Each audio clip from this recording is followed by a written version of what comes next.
Hola, mi nombre es Atticus Finch. Soy abogado en el condado de Macon. Tengo dos hijos, Scout de 6 años y Jem de 10.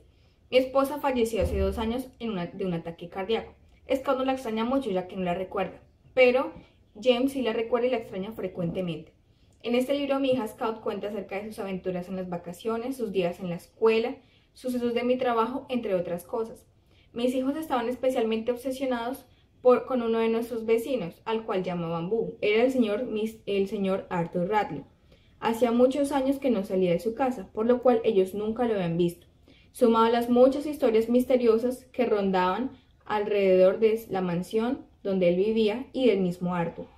En este verano del que el libro empieza hablando fue muy particular, ya que para comenzar, Jem y Scout conocieron a un niño llamado Dill, el cual era sobrino de nuestra vecina la señora Rachel Haverford, con quien rápidamente se hicieron amigos. Dill les contaba muchos cuentos y hacían obras de teatro, pero cuando por fin se les acabaron, Dill empezó a interesarse mucho por lo que decían respecto a la mansión Radley y a Boo. Propuso la idea de hacerlo salir. Tardaron varios días en maquinar cómo lo harían, aunque su hazaña no dio fruto.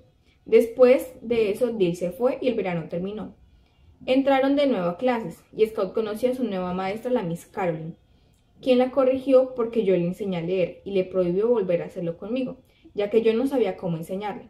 En el verano siguiente otra vez vino Dill y aburridos de las historias empezaron a hacer obras de teatro referentes a las múltiples historias que rondaban alrededor del señor Arthur Radley.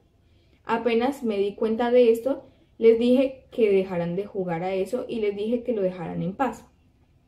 Después intentaron hablar con Arthur por medio de un papelito junto a su ventana y otros métodos para entrar en la casa y ver quién estaba ahí o para hacerlo salir.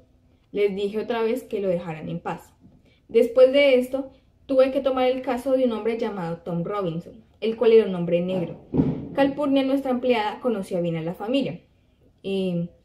A él lo acusaron de haber violado a la señorita Mayela Ewell, hija del señor Bob Ewell. No era bien visto que lo defendiera, pero si no lo hacía, ¿cómo podría caminar con la frente en alto? U ordenarle a mis hijos que hicieran algo. Tenía que hacerlo. Fue muy difícil, ya que todo el pueblo estaba en mi contra, y del señor Robinson. Su esposa estaba muy devastada por la noticia, pero en su iglesia todos trataban de ayudarla en todo lo que podían, ya que su esposa no estaba. Después vino a vivir con nosotros mi hermana Alexandra. Los niños no se llevaban bien con ella, en especial Scout, así que fue muy difícil la convivencia. Todo el tiempo me daba quejas sobre sus nuevas hazañas y reclamos sobre el comportamiento inapropiado de los niños. Las cosas se empezaron a complicar con el señor Robinson. Lo trasladaron a la cárcel de Macon, donde tuve que ir a vigilar la entrada para evitar que intentaran hacerle daño. Los niños llegaron en ese instante y de cierta manera evitaron que algo malo sucediera. Después de esto vino el juicio y estábamos todos muy tensos. Testificó el señor Ewell, la señorita Mayela Ewell, el señor Tom Robinson y el señor Heck Tate y el señor Gilmer. Fue muy difícil ya que todos se concentraban en su versión de los hechos y la señorita Ewell estaba histérica ya que decía que yo me estaba burlando de ella. Finalmente, las declaraciones de todos fueron cayendo y se logró saber la verdad de todo, aunque nadie la admitió. Al final de la sesión, el señor Robinson fue irremediablemente condenado culpable. Todos estábamos muy devastados. Ahora los niños temían por mí, tenían miedo de que el señor Ewell me hiciera daño, ya que me había amenazado. Yo les decía que no debían tener miedo por eso, pero aún así se preocupaban mucho. El señor Robinson seguía en la cárcel hasta que se efectuara la sentencia, aunque se debía tener esperanza, ya que era probable que lo absolvieran. Pasó un tiempo hasta que mataron a Tom. Desesperado trató de huir de la cárcel y lo mataron a tiros. Todos estábamos llenos de demasiadas emociones, teníamos tan buenas posibilidades de ganar. Después de esto el caso se fue olvidando, pero el señor Ewell seguía con resentimiento. Me acusaba abiertamente de haberle quitado un empleo, entre otras cosas. Atropellaba a la señora Helen, la esposa del difunto señor Robinson. También la perseguía y le susurraba cosas y estaba empeñada en vengarse de cierta forma, ya que no quedó como un héroe y casi nadie quedó convencida de lo que dijo él y la señorita Mayela. Después de un tiempo, en el colegio los niños se hicieron algunos actos y actividades para las vísperas de Todos los Santos. Scout fue elegida para participar en uno de los actos. Desafortunadamente estaba demasiado cansado por el trabajo, así que no pude acompañarlos, pero Jem la acompañó. Cuando venían de regreso, alguien empezó a seguirlos. Venían muy asustados y de pronto dejaron de perseguirlos para empezar a correr y atacarlos.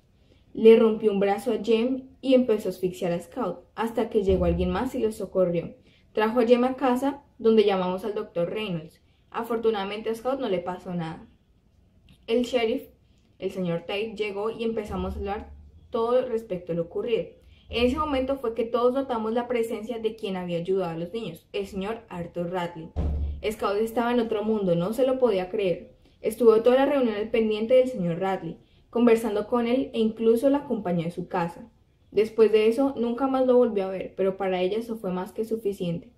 Se descubrió que el atacante había sido nada más y nada menos que el señor Bob Ewell, quien estaba tendido en el piso muerto. Discutíamos quién había matado al señor Ewell. ¿Qué diríamos cuando todos se enteraran de lo ocurrido? No podíamos silenciar el caso. El señor Ted decía que el señor Ewell había muerto al caerse sobre su propio cuchillo. Pero según el testimonio de Scout, yo sabía que no era así. Los niños sabían lo que había pasado. No podía vivir siendo uno en el trabajo y en el polo con una versión de los hechos y otro en mi casa con otra versión de lo sucedido. Sostuvimos una discusión bastante grande con el sheriff respecto a esto, pero finalmente dijo que la decisión iba a ser de él y que esa iba a ser la versión. Según Scout, esto era como matar a un ruiseñor, un pajarito que no hace mal alguno, el hecho de someter a alguna de estas personas a juicio.